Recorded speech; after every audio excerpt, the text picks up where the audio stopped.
A nivel bioquímico, los azúcares se dividen en polihidroxialdehídos o polihidroxicetonas. Esa es la clasificación que se les otorga.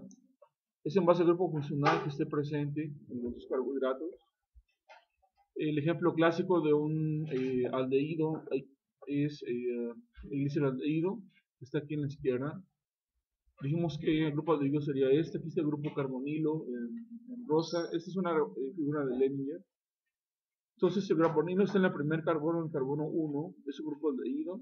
Si el carbonilo está en el carbono 2, es un grupo ceto. Entonces dijimos que en este caso el gliceraldehído es una aldotreosa, tiene 3 carbonos, ya lo habían visto en el semestre pasado. Y el ejemplo clásico de una cetona, una cetosa, es la dihidroxiacetona que está aquí, con 3 carbonos también, es una cetotriosa.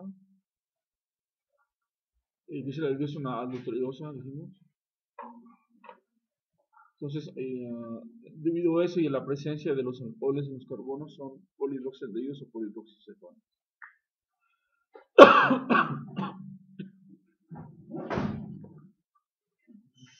Bueno, en cuanto a los enlaces de tipo glicosídico,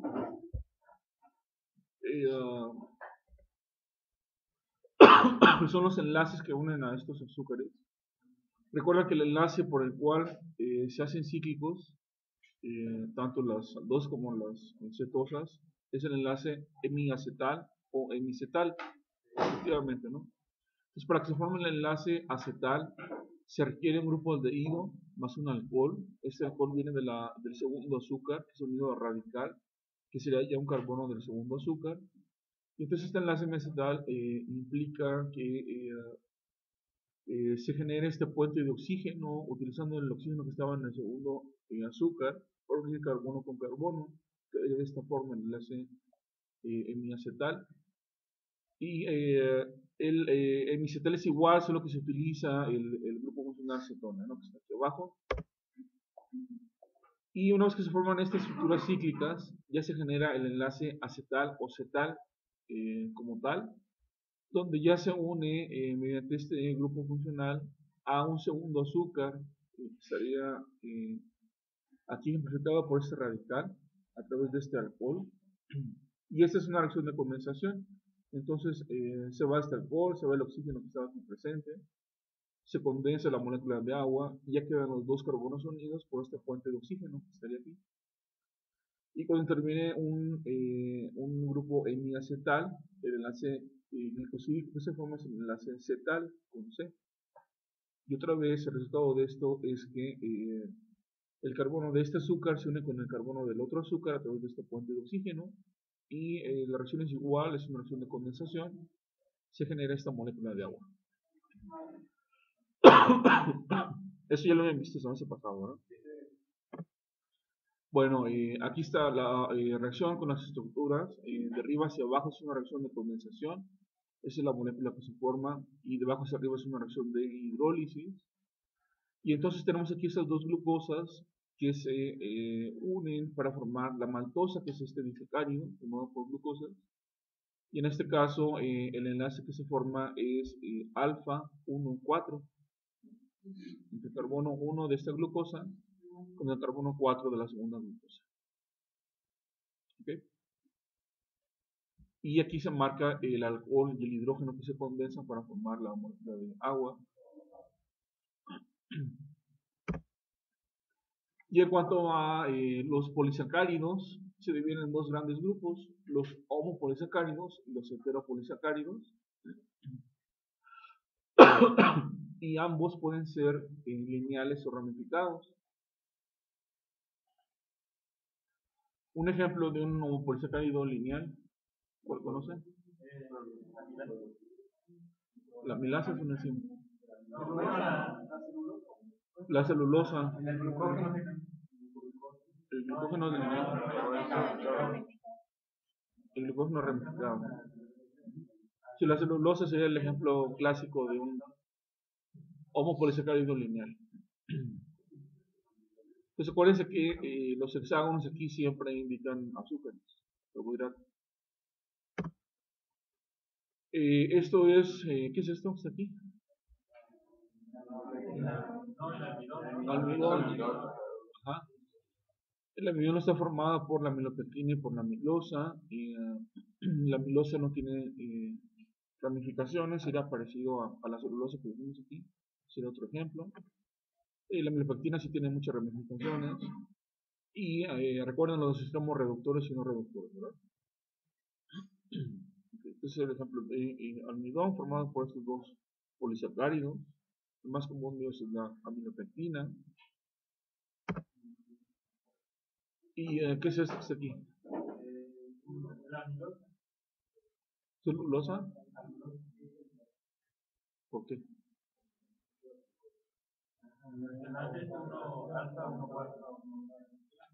No. ¿Qué enlace tiene la celulosa? ¿Se acuerdan? Son betas. Estos son alfas. Estos de aquí son alfas. La celulosa tiene enlaces betas. También sería igual a este, ¿no? Solo que la diferencia eran el tipo de enlaces. Sí, sería amilosa o un pedacito de cadena de glucógeno también. Y aquí se muestran nada más los extremos, ¿no? El extremo reductor acá, aquí está el carbono 1 disponible y aquí el carbono 1 está formando enlace con el que sigue, entonces este sería el extremo no reductor. Y aquí tenemos un punto de ramificación. Esta glucosa que está aquí, dijimos que formaba una cadena lineal mediante los enlaces alfa 1,4 con la otra que estaría acá. Pero a nivel de carbono 6 también se generan enlaces alfa 1,6 que constituyen estos puntos de ramificación. Entonces tenemos enlaces alfa 1,4, alfa 1,6. ¿Y qué es esto que está aquí? Celulosa. Eh, tenemos aquí estos enlaces beta 1,4, son dos glucosas de forma sencilla de montar. Y la celulosa se caracteriza porque posee muchos puentes de hidrógeno de este tipo que le ayudan a darle mucha estabilidad. Aquí otro ejemplo de celulosa. Noten aquí la alta cantidad de puentes de hidrógeno presentes. Estos enlaces beta.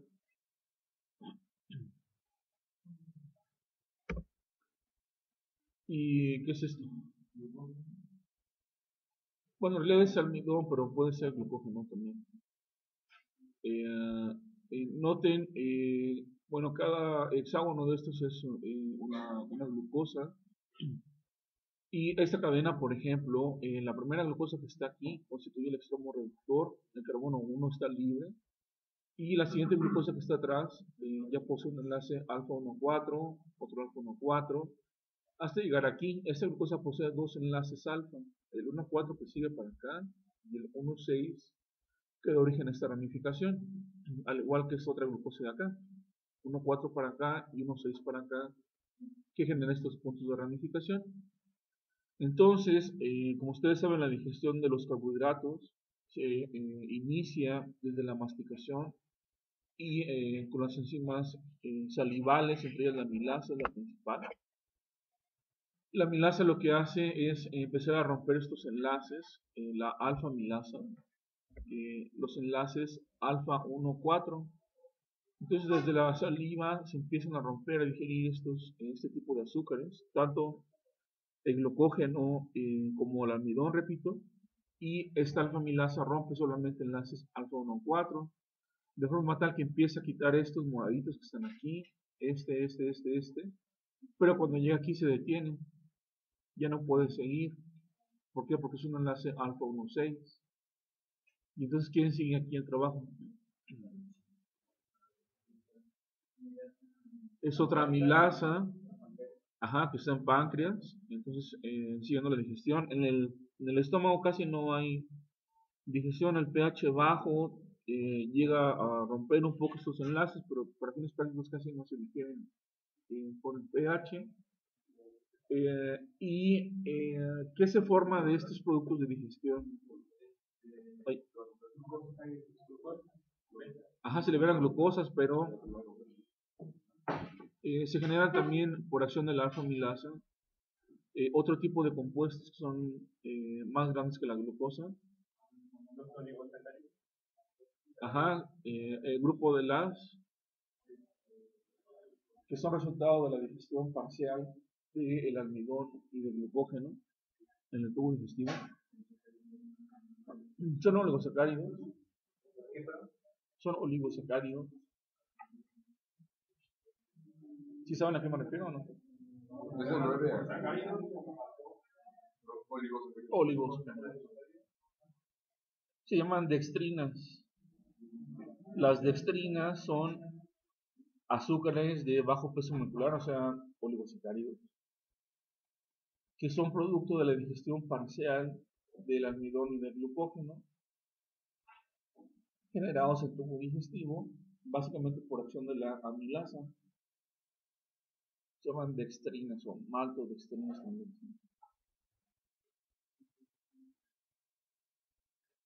Entonces, decíamos que la amilasa de la saliva empieza a romper estas glucosas, pero cuando llega aquí a este punto se detiene y entonces una segunda amilasa, que es la pancreática, es capaz de romper estos enlaces alfa-1,6, que es esta glucosidasa. La glucosidasa quiere decir una enzima que rompe enlaces glucosídicos, ¿no? Ese fue el mecanismo de acción que vimos en la unidad pasada, de cómo estas enzimas rompen estos enlaces glucosídicos.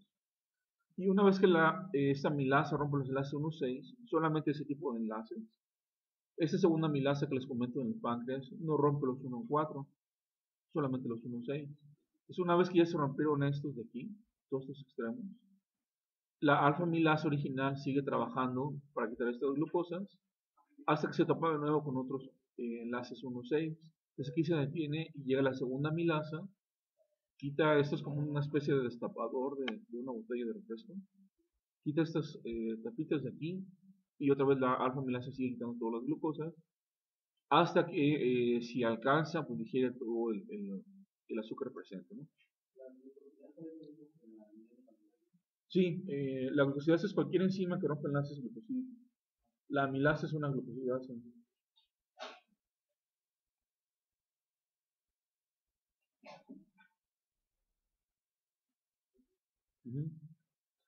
Bueno, seguimos entonces. Aquí vemos otra imagen, es una ampliación a esta estructura del almidón del glucógeno. Vemos aquí las glucosas otra vez. Este enlace sombreado es un enlace en perspectiva también. Tenemos enlaces alfa-1,4, alfa-1,6 acá y los extremos reductores y no reductores. Y eso es importante para las enzimas que integran este tipo de enlaces, la posición de los mismos, de los enlaces 1,4, 1,6. ¿Qué es esto que está aquí?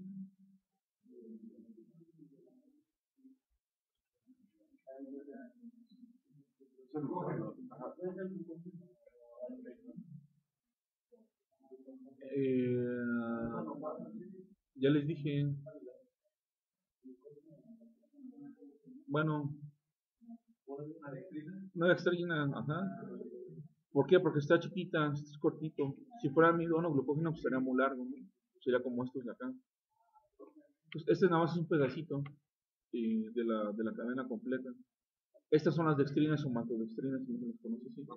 Ajá. Y por ejemplo, en la otra imagen del glucógeno, ahí tiene que seguir ese orden a fuerza. No puede ser que lo parta en la cadena más larga antes, porque es un enlace 1,4. Puede partirse, pero sobre todo por acción del tubo gástrico en el estómago. Ajá. Y también puede romperse por aquí, pero lo más común es que las enzimas empiecen del extremo de aquí para acá, comérselo de uno por uno. Okay. No que corten aquí la mitad. Ya se generan estos productos de digestión parcial del almidón, sobre todo del glucógeno también. Todos son enlaces alfa-1,4, alfa-1,6. Aquí no sabemos si viene del almidón o del glucógeno. Bueno, aquí en la parte de arriba tenemos al glucógeno y a la celulosa aquí abajo, son enlaces beta. Dijimos que esta se caracteriza porque es lineal, no tiene ramificaciones.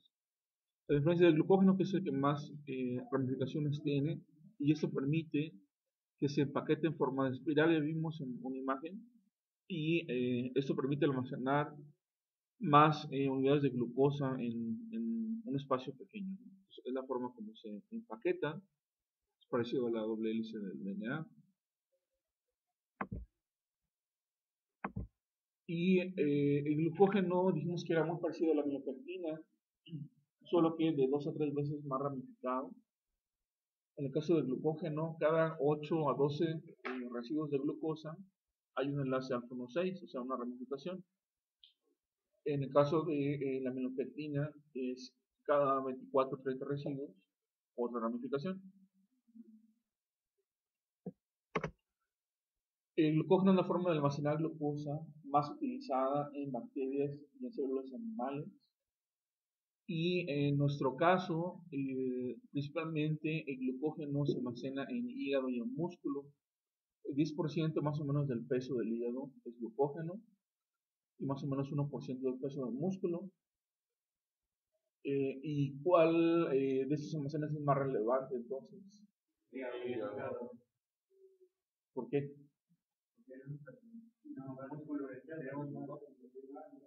Hígado tienes como 2 kilos, cuando mucho menos. Músculo tienes como 30 kilos.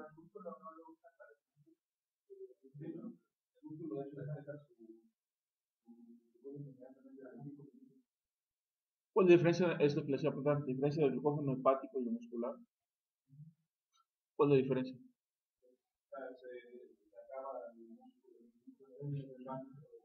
Si haces ejercicio muy extenuante, sí, pero si estás sentado viendo las diapositivas, ¿no? Aguanta mucho tiempo. Entonces, ¿cuál es la diferencia de este glucógeno?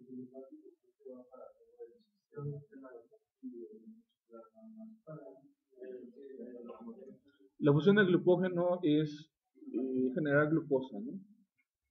De romperse en pedacitos y soltar glucosa.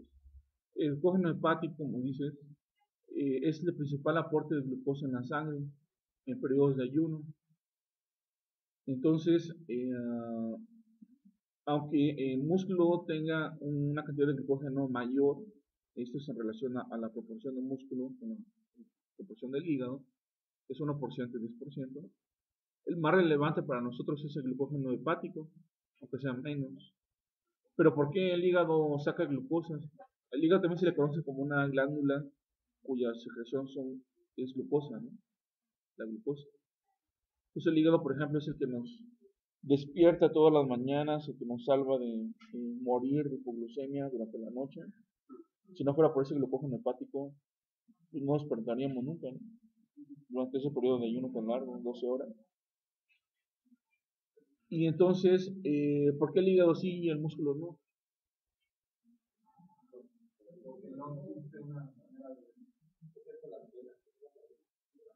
La irrigación, ¿no? El músculo también tiene mucha irrigación. ¿La qué? ¿Cuál enzima? Es que no era el músculo que daba de forma indirecta porque no podía producir como tal glucosa, sino lo liberaba todos los nutrientes sanguíneos y liberaba glucosa. Lo que pasa es que el músculo libera glucosa, pero ya después de la glucólisis, en forma de lactato, después del ejercicio, ¿no? Pero el músculo no puede sacar glucosas porque carece de una enzima que el hígado sí tiene y que el músculo no tiene. Entonces, el hígado tiene esta enzima, que no nos acordamos cuál es, pero entonces el músculo no expresa este gen, no tiene esta enzima especial. Empieza con G, termina con A. ¿Ok? No, esa es una hormona pancreática. Eso para generar, hace lo contrario, esa produce glucógeno a partir de glucosa. Glucógeno a partir de glucosa. Tú lo que quieres es romper el glucógeno para liberar glucosa.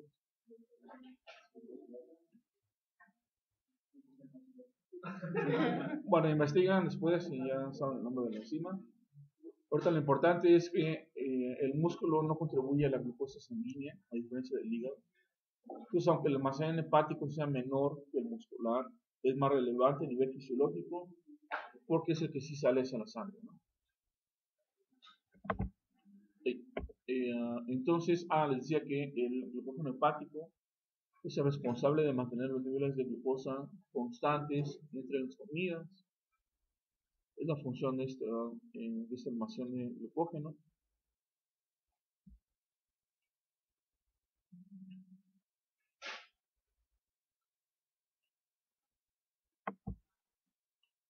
Y vamos a ver el almidón.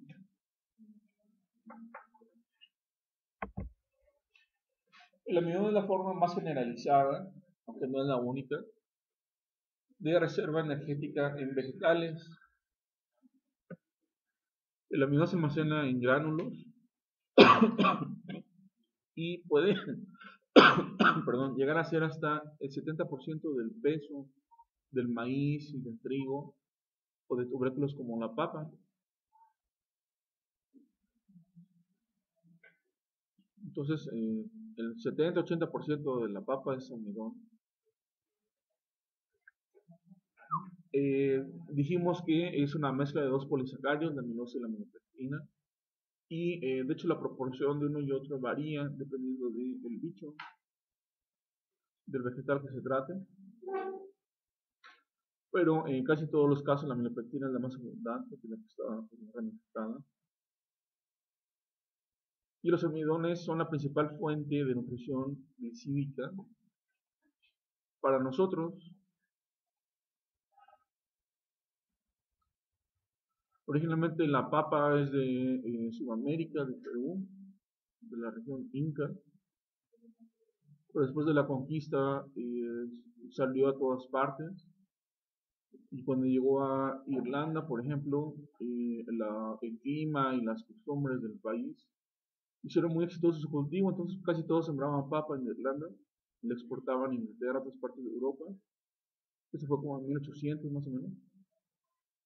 Pero sucede que un invierno cayó una plaga, que es un hongo que afecta a la papa, entonces toda la cosecha se pudrió. Y eso generó una hambruna terrible en Irlanda y eso ocasionó que muchos irlandeses migraran a Estados Unidos, entre ellos los abuelos Kennedy. Y entonces Inglaterra, hubo ahí muchos problemas porque Inglaterra no los dejaba entrar a su isla y dejó que murieran muchos de hambre. Fue un gran relajo ahí hasta la fecha. Todavía se reclaman estas cosas, pero esto es por basar todo la agronomía en este monocultivo, ¿no? Entonces, es uno de los riesgos. Pero esto ilustra que consumiendo papa, por ejemplo,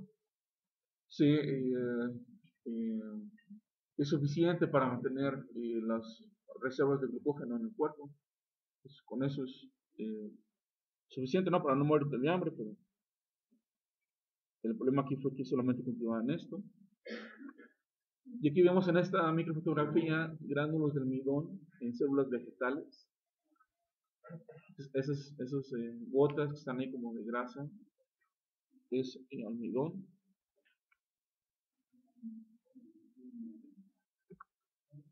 Y estos son granos de glucógeno. Mediante esta tinción el glucógeno se ve negro, pero es igual, ¿no? Esta es una célula animal. Y entonces, a ver, silencio. La glucosa se transporta hacia las células mediante estas proteínas. Es una familia de proteínas que se llaman GLUT, por Glucose Transporter. Esas son las iniciales. Esta familia de los GLUTs abarca hasta el momento 14 proteínas distintas, codificadas en 14 genes distintos.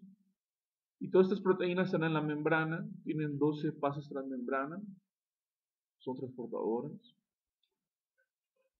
Y a nivel membranal, lo más relevante son estos 4 que están aquí, pero la familia es más grande. Por ejemplo, el GLUT1 se expresa en el feto, en los eritrocitos, Y en la barrera hematoencefálica es la BBB, hematoencefálica. Y este transportador se regula directamente por los niveles de glucosa. El GLUT2, a diferencia del anterior, se expresa en intestino, en riñón, en hígado, en páncreas. Y se caracteriza porque transporta glucosa en ambas direcciones, tanto hacia adentro como hacia afuera, a diferencia del anterior. Y el GLUT2, por ejemplo, es el responsable de capturar glucosa del intestino hacia la sangre, en la dieta. Y también, aparte de glucosa, transporta galactosa y fructosa. El GLUT3 está presente en neuronas, en placenta. Y finalmente el GLUT4 en adipocitos, en músculo esquelético, en músculo cardíaco. Y este transportador de GLUT4 es el que es sensible a la insulina. ¿Sí? Aquí puse el Matthews, déjenme revisar. No me acuerdo.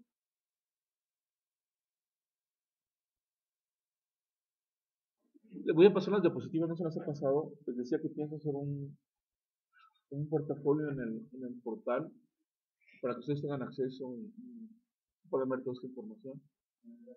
Pero no he tenido tiempo de subirlas al portal, entonces mejor les paso los archivos directamente.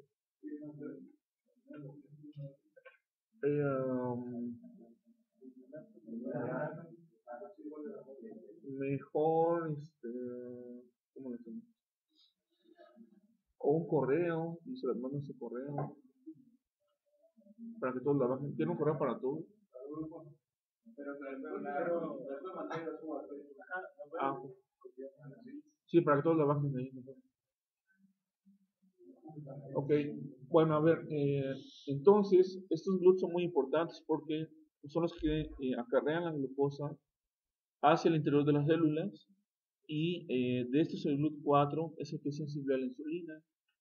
Si la presencia de insulina aumenta la expresión de GLUT4 en la membrana y esto hace que la glucosa se meta en las células. Y vamos a hablar un poquito acerca del proceso de absorción de glucosa.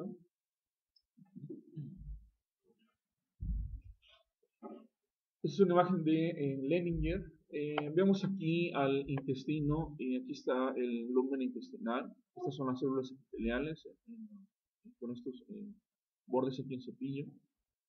Estas microvellosidades. Y entonces, las células epiteliales son células polarizadas por definición. Al ser polarizadas, significa que la célula puede distinguir su parte apical de su parte basal. Y eso implica que una célula polarizada puede expresar proteínas distintas en la parte de arriba y en la parte de abajo. Los leucocitos, por ejemplo, no son células polarizadas, no distinguen la parte apical de la basal. Estas células epiteliales sí lo pueden hacer. Y entonces, estas células epiteliales expresan este transportador, que es un SYNPORTER, en la parte apical. Y expresan, por ejemplo, a la bomba sodio-potasio ATPasa en la parte basal, solamente en esta región. Bueno, también por acá, por los lados. Pero este solamente está en la parte apical y este es aquí por abajo. Entonces, sucede que la glucosa se absorbe a través de un SYNPORTADOR. SYNPORTADOR quiere decir un cotransporte, no va solita. En este caso va junto con el sodio. Y se mueven en la misma dirección, por eso es un SYNPORTER. Si fuera en dirección contraria, sería un ANTIPORTER. Entonces, esta proteína no requiere energía, no requiere ATP para trabajar. Se maneja en base a gradientes. Entonces, se absorbe gracias a que se une con el sodio, se transporta y eso permite que tanto la glucosa como el sodio entren al interior de la célula epitelial. El descubrimiento de este transportador, como se los platico ahorita, se llevó a cabo en 1960 por un químico norteamericano, y este descubrimiento fue votado en Lancet en los 80s como el descubrimiento que ha salvado más vidas a lo largo de la historia de la humanidad. No fue la penicilina, ni fueron otro tipo de antibióticos o la cirugía o otras cosas. Fue el hecho de saber que la glucosa se absorbe junto con el sodio. Y entonces esto es la base del suero vida oral, por ejemplo. Entonces en el caso de los niños, en el caso de los ancianos, que son los más sensibles a procesos diarreicos, por ejemplo, o a estados de deshidratación, antiguamente les daban el azúcar para nutrirlos, les daban sales, pero no se las daban juntas, se las daban por separado y esto, si le dan la glucosa sola, tiene efecto osmótico y de hecho la diarrea empeora, ¿no? Entonces para evitar esto, ya es que se descubrió ese transportador, se da la mezcla de azúcar con sal en agua en cierta proporción y eso se le suele oral, ¿no? Entonces, esto permite que al entrar glucosa y sodio entre también agua hacia la circulación y que el paciente no se muera de deshidratación o no se muera de inanición, de una hipoglucemia. Entonces, ese descubrimiento que se va a más vidas en la humanidad a lo largo de la historia y se basa en este Symporter sodio-glucosa, el cual, repito, no requiere energía para trabajar, se maneja en base a gradientes y entonces se mete así el sodio y la glucosa hacia la célula epitelial, hacia su interior, y entonces el sodio es rápidamente sacado hacia la parte basal de la célula, y en este caso estarían los capilares, la sangre, ¿no? Está el tubo digestivo, el lumen, y la sangre estaría por acá. La bomba de sodio y potasio lo que hace es sacar 3 sodios y meter 2 potasios. Esto se requiere ATP para poder trabajar. Y entonces esto genera un gradiente de sodio. Conforme esta bomba esté trabajando rápidamente, ¿dónde va a haber más sodio? ¿Aquí, aquí o acá? Al lado derecho, Al lado derecho y al lado izquierdo en el lumen. Total que dentro de la célula va a haber menos sodio. Entonces, este gradiente de sodio hace que el sodio que esté aquí tienda a entrar hacia el interior de la célula y esto mete la glucosa al mismo tiempo. ¿Por qué? Porque la glucosa, habría más glucosa adentro que fuera, acá y acá. Entonces aquí se concentraría la glucosa y la glucosa es sacada entonces en la parte basal gracias al GLUT2 que les decía. El GLUT2 que se expresa en el intestino, dijimos, es un uniporter de glucosa y facilita entonces el flujo de glucosa hacia la sangre desde el interior de la célula. Entonces, para poder meter glucosa, que muchas veces va en contra de su gradiente, porque tiene más glucosa acá, se utiliza el gradiente de sodio que es mantenido gracias a la bomba sodio-potasio que hacen y por supuesto utiliza este importador sodio-glucosa. Ajá.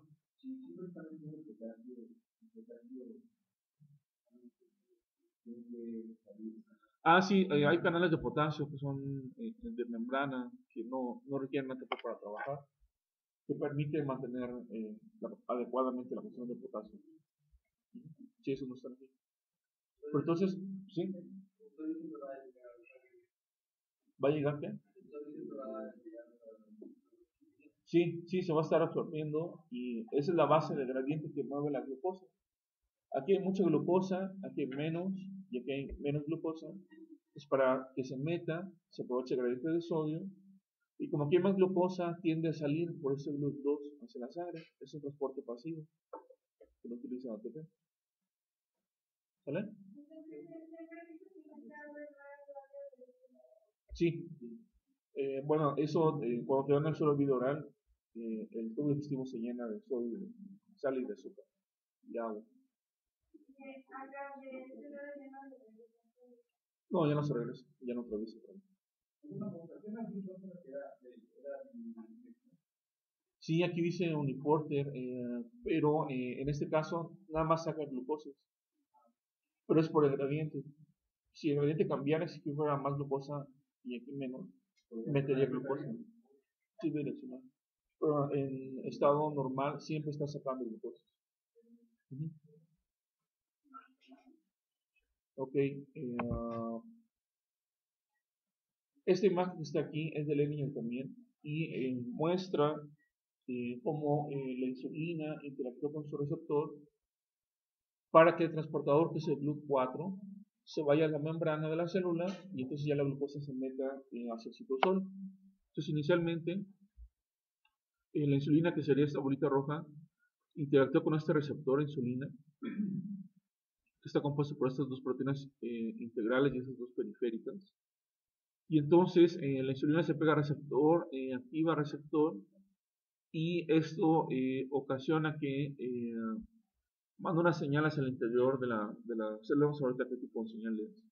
Para que estas vesículas que están aquí en reposo se fusionen con la membrana plasmática, de forma tal que el transportador de glucosa, el GLUT4, quede orientado así, con la parte esta hacia afuera, y entonces la glucosa está presente aquí, empieza a captarla, empieza a meterla, y entonces cuando los niveles de glucosa empiezan a bajar, la insulina también empieza a bajar en sangre. Para esto es necesario que la insulina tenga una vida media corta, muy corta, es de minutos. Y entonces la insulina baja tanto su concentración que se despega del receptor y ya el receptor queda vacío, ya no hay más insulina que venga a unirse aquí.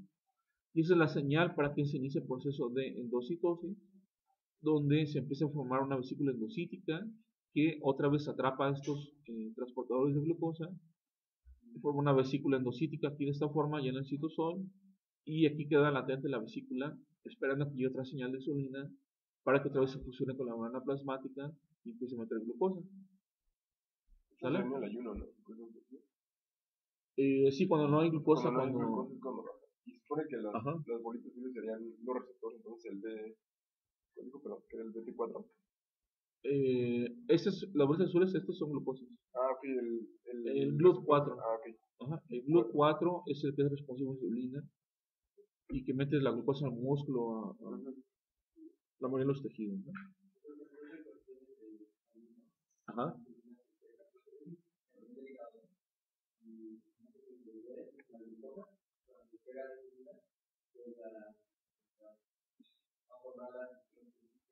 Está como en reposo, ¿no?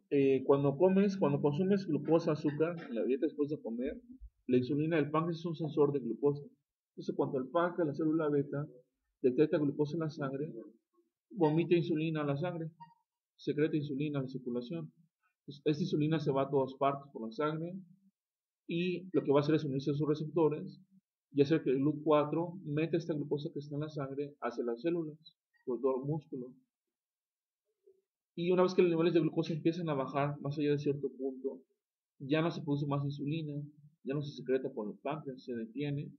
Entonces la insulina empieza a degradarse rápidamente y esto detiene el transporte de glucosa hacia el interior de las células y esto evita que la glucosa baje más allá de 60, 50 miligramos por decilitro. A partir de estas cifras para abajo ya se define como hipoglucemia y ya el cerebro puede morir por falta de glucosa.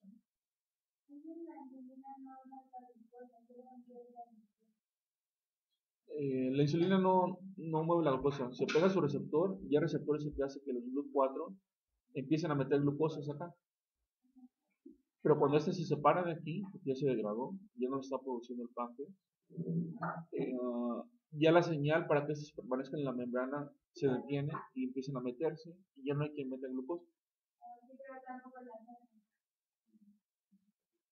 En la sangre no, estos nada más están en las células, en el tejido periférico, no están en los eritrocitos, por ejemplo. Por ejemplo, en el caso de los diabéticos, ya el páncreas no produce la suficiente insulina en respuesta a una carga de glucosa. Entonces comen estos pacientes, no hay pico en la producción de insulina, o es muy poquita la que se produce. Y entonces esta insulina es insuficiente para que la glucosa se meta a las células. Entonces la glucosa se queda en la sangre y esto ocasiona muchos de los problemas de los diabéticos. Por ejemplo, se va hacia el riñón y más allá de 180 miligramos por decilitro, se empieza a tirar por orina. Eso tiene efecto osmótico, produce poliuria, polidipsia, que es el otro síntoma característico. Tira mucha agua, tiene mucha sed. Ajá, una liberación de ácidos grasos, por ejemplo. Y entonces, esto genera que la glucosa esté aquí en la sangre, pero no se pueda meter a la célula. Entonces la célula empieza a tener hambre de glucosa y que empiece a consumir otros combustibles alternos, como ácidos grasos. ¿Preguntas de esto? ¿Queda claro? Sí. Cuando hay de insulina, los receptores se Son muchos mecanismos. Por ejemplo, hay anticuerpos de origen inmune que bloquean el receptor, entonces evita que la insulina interactúe con su receptor. Otro mecanismo es que las señales de transducción aquí adentro del citosol se inactiven por alguna razón, se bloqueen. No sabemos bien por qué. Pero aunque la insulina se pega a su receptor, sí se puede pegar. No funciona muy bien, no es tan eficiente la señal. No saben por qué.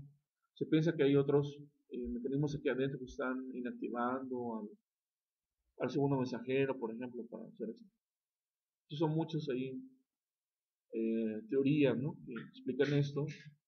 Y aparte el páncreas de células beta, si se está consumiendo glucosa cada media hora, cada hora, por ejemplo, cada vez que tomamos un chicle o damos un trago de refresco, aumenta la glucosa en la sangre y el páncreas suelta un chorro de insulina. Entonces, si tú comes algo con mucho azúcar cada hora, cada 2 horas el páncreas está trabajando, y después de ciertos años se depleta, ¿no? Ya las células beta no se oxidan por tanto metabolismo tan acelerado y las membranas se vuelven frágiles, y empiezan a bajar el número de células beta. Pues esto favorece también la diabetes. Por eso es mejor no consumir alimentos ricos en carbohidratos tan seguido, ¿no? Esperarte a la hora de la comida, por ejemplo. Pero bueno, esto no se ve muy bien, pero es una imagen que muestra el efecto de la insulina sobre los tejidos. Y aquí se ve, por ejemplo, en este cuadro de acá arriba, lo que pasa cuando comemos carbohidratos en la dieta, azúcar después de comer. Entonces, después de comer hay un aumento de glucosa en la sangre, y este aumento de glucosa induce un aumento de glucógeno en el hígado. Entonces, como ya hay glucosa, no se requiere que el hígado esté sacando más glucosa, sino que el hígado empieza a producir más glucógeno para mantener sus reservas llenas, ¿no? Entonces, aquí nos dice que aumenta la síntesis de glucógeno, baja la síntesis de gluconeogénesis, o sea, la generación de glucosa a partir de fuentes alternas, y aumenta la lipogénesis de nuevo otra vez. Entonces, se empiezan a generar aquí triglicéridos dentro del hígado para almacenarse. Y entonces, en respuesta a ese aumento de glucosa de la dieta, el páncreas secreta insulina, y esa insulina también activa todos estos procesos a nivel hepático. La insulina hace que aumente la síntesis de glucógeno, que baje la gluconeogénesis y que aumente la lipogénesis. La insulina también tiene otros efectos, por ejemplo, a nivel de adipocitos, inhibe la lipólisis. La insulina es una de las pocas hormonas anabólicas, ¿no?, que tiene el cuerpo. La otra que es más relevante es la hormona de crecimiento. Y en cambio hay muchas hormonas catabólicas como el glucagón, por ejemplo, todos los tipos de catecolaminas. Y entonces a nivel de tejido adiposo, la insulina baja la lipólisis, y entonces los ácidos grasos libres en sangre bajan gracias al aumento de insulina. Y la insulina también, por supuesto, músculo esquelético, aumenta el transporte de glucosa para que se meta al citosol a través de los receptores y del transportador GLUT4, el músculo esquelético, y aumenta la síntesis de glucógeno en músculo, que es la presencia de la insulina. Entonces, la insulina tiene todos esos efectos una vez que aumenta, porque aumentó la glucosa en sangre cuando comemos la dieta. Es un artículo de revisión, no está en ningún libro.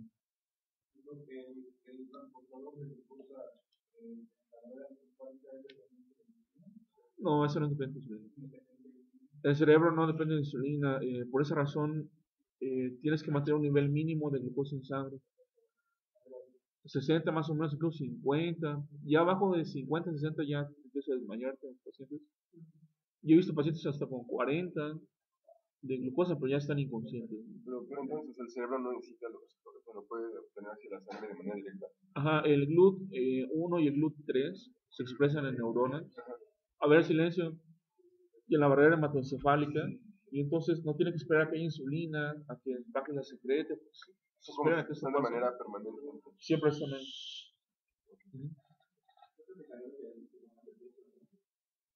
Sí, la célula está con hambre, ¿no? Tiene ahí la comida enfrente, pero no la pueden morder. Exacto, empieza la gluconeogénesis, que es la acción de glucosa de fuentes alternas, como lípidos y proteínas. Bueno, ya son las 11. Mañana seguimos con nuestra parte.